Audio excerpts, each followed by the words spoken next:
Bukannya melindungi masyarakat sebagai tugasnya, sekawanan oknum anggota Satuan Polisi Pamung Praja Satpol PP di Jakarta malah menjadi kriminal.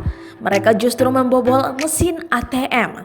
Nilainya pun cukup fantastis, yaitu mencapai 32 miliar rupiah. Berikut dilansir dari tribunjakarta.com merangkum sejumlah fakta terkait kasus pembobolan ATM ini. Fakta pertama dilakukan oleh 10 orang. Menanggapi kasus ada oknum Satpol PP DKI Jakarta, Kepala Satpol PP DKI Jakarta Arifin angkat bicara. Ia menyebut ada 10 orang anak buahnya yang terjerat kasus kriminal.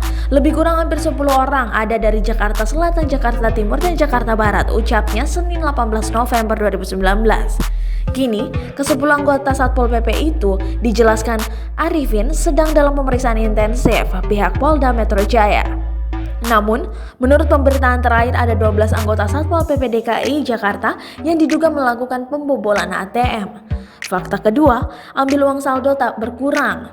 Kepala Satpol PP DKI Jakarta Arifin mengatakan 10 anggotanya melakukan penarikan uang tunai di ATM bersama, namun saldo tabungannya tidak berkurang.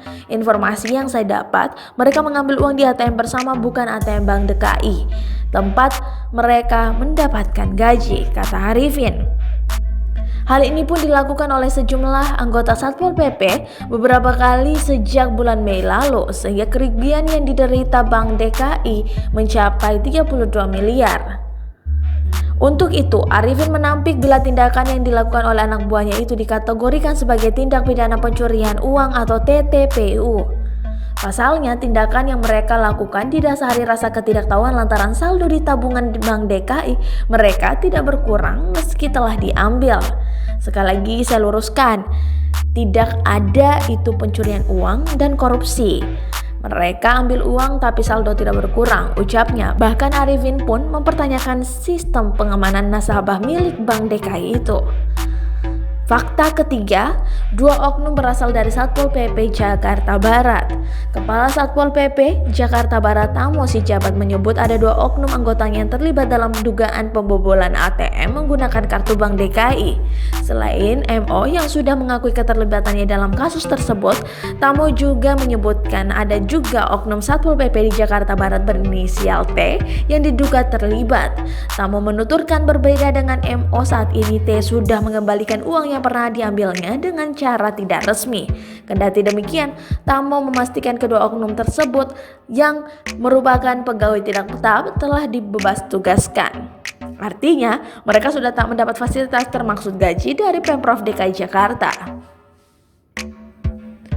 Fakta keempat, pulang umroh, seorang anggota Satpol PP DKI Jakarta diperiksa.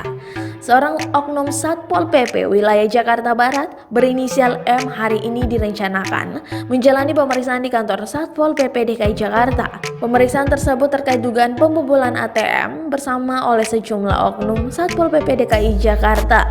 Adapun M sebelumnya sedang melakukan perjalanan umroh sehingga belum bisa diperiksa.